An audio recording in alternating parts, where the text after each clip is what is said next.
headed to work. Don't really want to go, to be honest with you. Just stressing out. I'm trying not to just think about it. Just so overwhelmed. I feel like this is the first job I've had in years where I feel like I don't want to go in no more when I come in. Even when I used to work at the racetrack and I used to do doubles, that wasn't exhausting for me or tiring. I wasn't ready to come in. But like this job particularly, I used to be happy about it, but I'm not happy anymore. And I'm making more money at this job than other jobs I've had in the past for a while. So like just that feeling of not wanting to go in, I hate that. I'm trying to stay as optimistic as possible because I am grateful that I do have a job, that I'm still able to support my family and my children.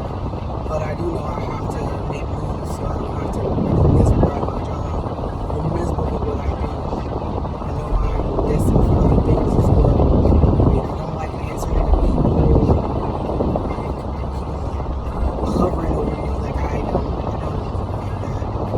I never have. I mean, I used to be a manager before, and I had a supervisor or district manager, and I never liked them hovering over, because I never hovered over my employees. Like, my job was to, train you and coach you in the best way possible and build that relationship with you as a manager, And, obviously, time, gotta do what I have to do, but majority of the time, I'm not on you just to complain. If I don't have any complaints, there's no need to find something to complain about. So that I wasn't that type of manager, but I showed up every day.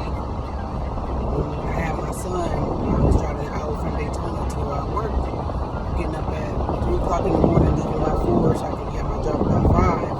And then I got off at 3, and I would get him a job. I go back home, cook dinner, clean up, still be that wife, and with my husband at the time.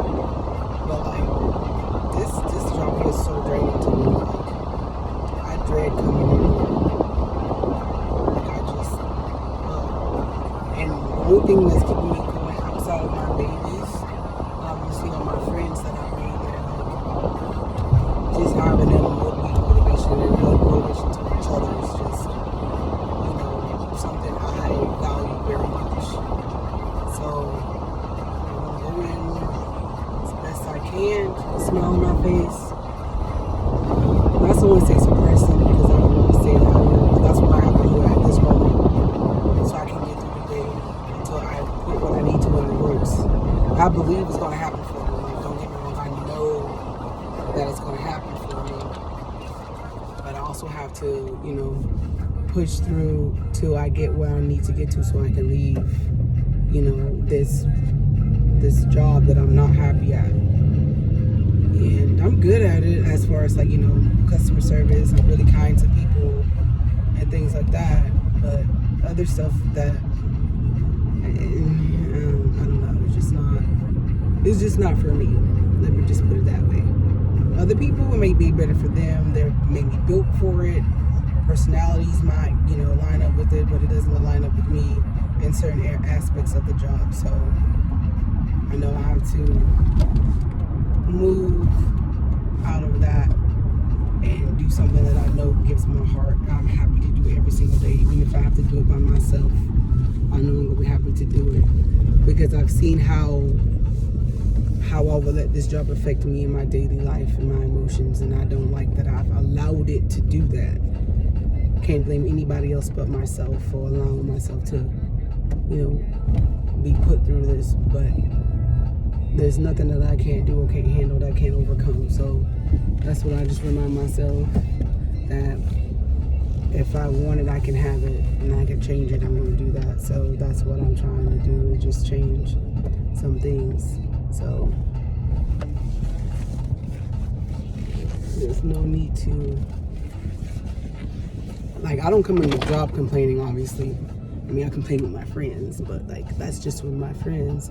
But when I'm with myself, when I'm by myself, or when I'm around other people at my job, I don't I keep a smile on my face. I check on see how everybody else is doing. And I get that too. Like, I get people that check on me, so I'm not going to say that. But the job itself, yeah, not liking it anymore. And I'm also just ready for better things, and I don't think that's going to get me there. I know it's not going to get me there, especially for what I desire for me and my kids. Like, it's just not going to put me there. So I'm in the parking lot now. I've always been a, studious person, on time type person. I'm early. So I am early just so I can collect my thoughts. I know it's weird. Like, why are you early when you don't like your job? I'm early so I can try to process everything that I can that's happening right now, because it's a lot.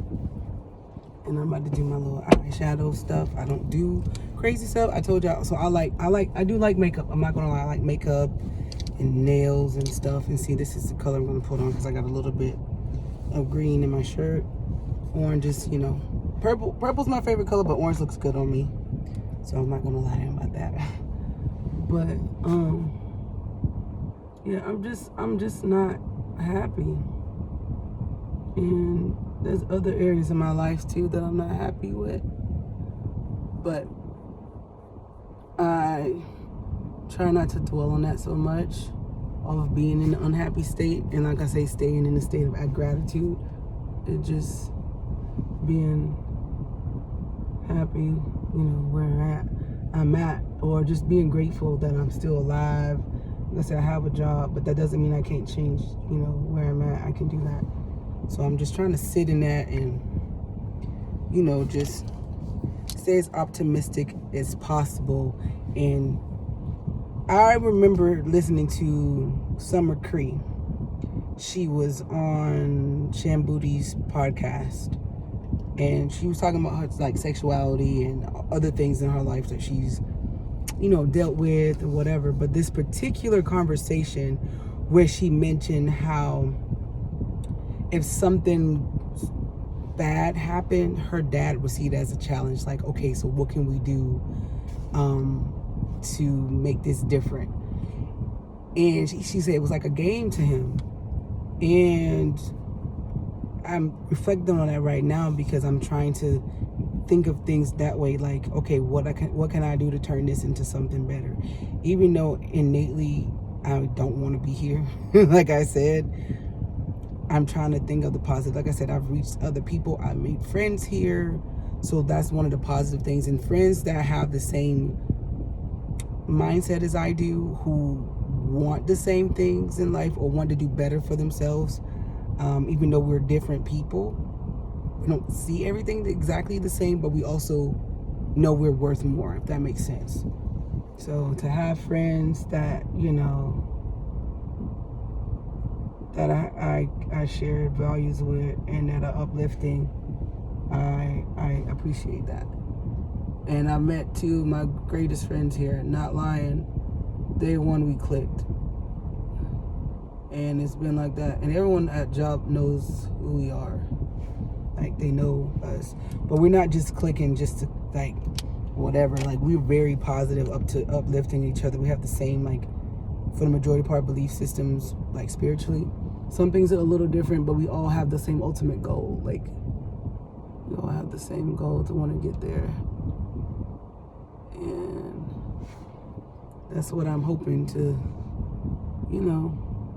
keep doing, and meeting people and building friendships that last a long time, and having people who ground you and can help elevate you just as much as you help elevate them. It's not a one-way transaction. It's just not one person benefiting off of it. We all can benefit, in a good way, not just leeching off people, but you're really helping the collective, we talked about how everyone having their own podcast and stuff. So that would be cool to be able to, do that. And just have conversations, continue to grow. I know there's a lot of things that I like to talk about, but I also know I want to be a little bit more knowledgeable on that, because I I just want to be more informative when I'm speaking to you guys.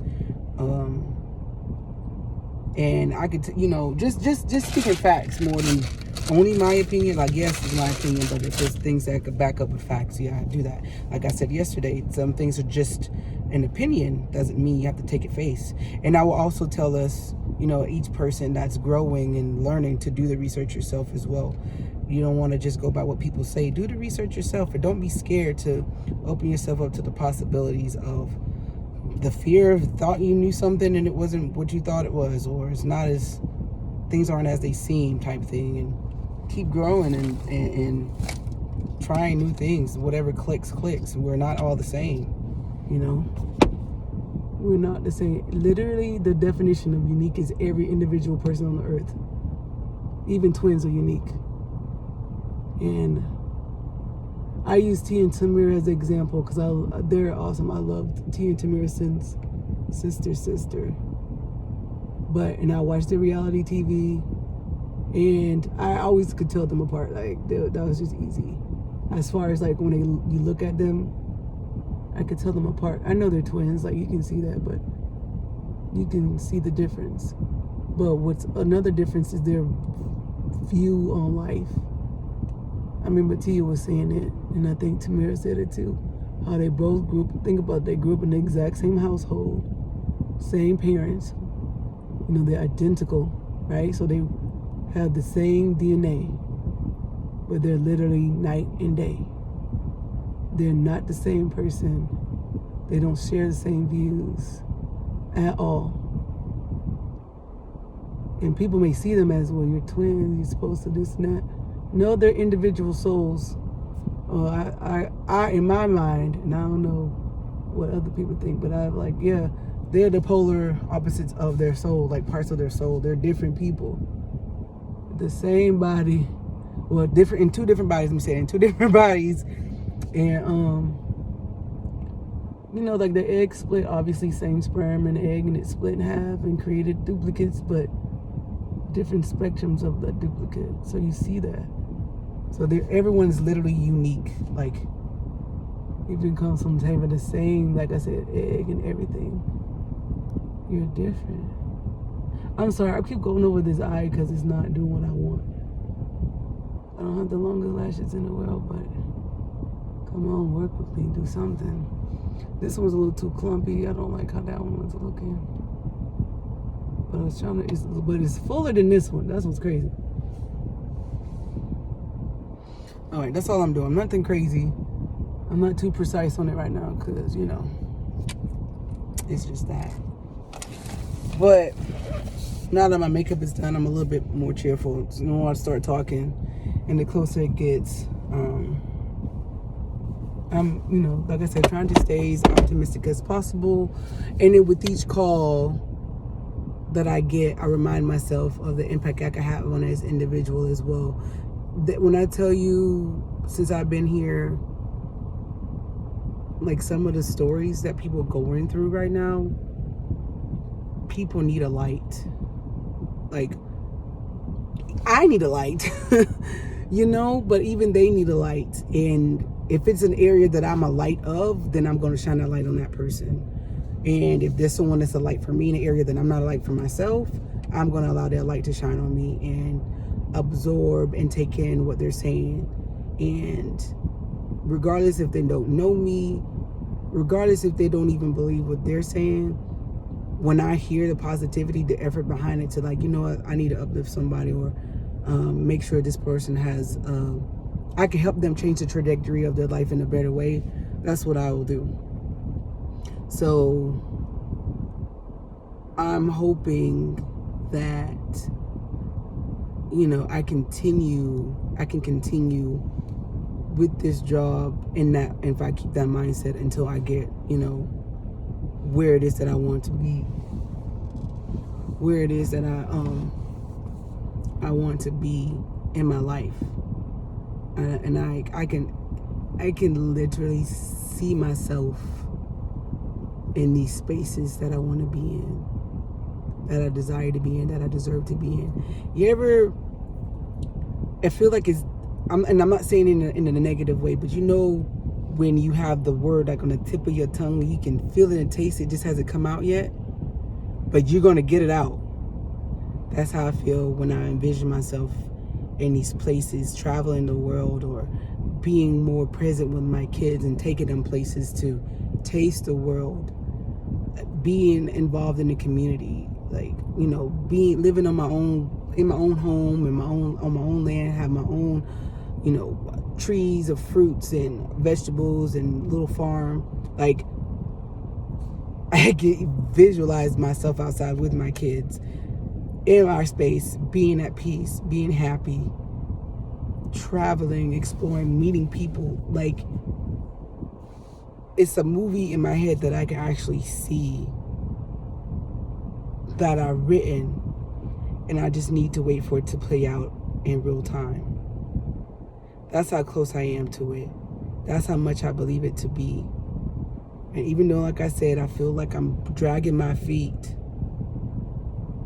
another thing that keeps me going outside of my children and my friends here, or this vision that I have, where I see myself, where I can be my ancestors' wildest dreams and continue to be out for my generation to come. Then I can set the blueprint that was already put in me to actually follow through and break all those negative cycles that we've been conditioned to believe of impossibilities, instead of believing the possibilities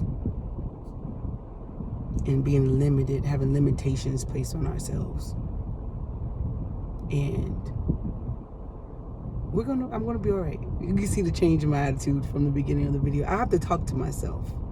You have to talk to yourself. You have to hype yourself up. Be your own hype man. Do that. Be your own hype man. And just know it's gonna be all right. If you keep shifting your mind to positive things and like I said, I got out of my head. Keep talking life. Keep seeing where I want to be at, knowing that it's possible, knowing that it could be reality for me. It will be reality for me. And I hope those of you that are watching as well, especially all the other videos that I've watched, I hear this said to me when they speak this, and I take it to them speaking to me directly. So take it as me speaking to you directly, no matter where you are, who you are, what you look like, what your beliefs are, or like your background in that. Whatever it is that you desire to have in your life, the changes you want, whether it's to be healed from brokenness, to have that car you want, to have that friendship, that relationship, that marriage, that your children to be the best versions of themselves, that could be possible. You can have that. We just have to, engulf ourselves and surround ourselves with the frequency of that. One lady I was watching right before I left, and a couple other videos that I watch on YouTube, were saying, drive in the neighborhoods of the houses that you want, or go by the places that you would like to visit and see yourself there and know you belong there. And know that no one can stop you from going where you're headed. No one can stop you. They don't have power over you. You have power over yourself. You have the final say over yourself. So I'll leave you with that. I have 20 minutes before I clock in. So I'm going to go in, get my area set up at my desk, say hello to a few people, see how they're doing, and I'm gonna be on my word search. Like I told y'all, have my word search as well, waiting between calls, because I can't be on my phone, obviously. So be in between calls, be on my word search. And I brought a book. I brought my 4 Agreements book that I have to go through again, because I feel like it's hitting me differently when I started reading it again, based on all of the other knowledge that I've gotten in and dissected. So reading this through again, I think it's going to be a different thing. Do I still have it in here? I wanted to show you guys the book. I don't know if it's backwards on the screen, but it's called The Four Agreements. A Toltec, The Four Agreements Wisdom Book by Don Miguel Ruiz. It's a practical guide to personal freedom. And on the back it says, in the Four Agreements, Don Miguel Ruiz reveals the source of self-limiting beliefs that rob us of joy and create needless suffering. Based on ancient Toltec wisdom, the Four Agreements offer a powerful code of conduct that can rapidly transform our lives to a new experience of freedom, true happiness, and love. And someone wrote here, Don Miguel Ruiz's book is a roadmap to enlightenment and freedom. And then another one says, an inspiring book with many great lessons. And the last one, in the tradition of a Castaneda Ruiz steals essential Toltec wisdom, expressing with clarity and impeccability what it means for men and women to live as peaceful warriors in the modern world. So this book is 137 pages, but this is how the print is. So it's not bad. Me, I have to read aloud. Reading aloud helps me to comprehend, and it sticks better, and I have to give it character and personality for me to grasp it. That's how I learn when I read. So yeah, so I read this part. Be impeccable with your words. Speak with integrity. Say only what you mean. Avoid using a word to speak against yourself or to gossip about others. Use the power of your word in the direction of truth and love. Don't take anything personally. Nothing others do is because of you. What others say and do is a projection of their own reality, their own dream. When you are immune to their opinions and actions of others, you won't be the victim of needless suffering. Don't make assumptions. Find the courage to ask questions and to express what you really want. Communicate with others as clearly as you can to avoid misunderstandings, sadness, and drama. With just this one agreement, you can completely transform your life. And always do your best. Your best is going to change from moment to moment. It will be different when you are healthy as opposed to sick. Understand your circumstance. Simply do your best, and you will avoid self-judgment, self-abuse, and regret. Ashe.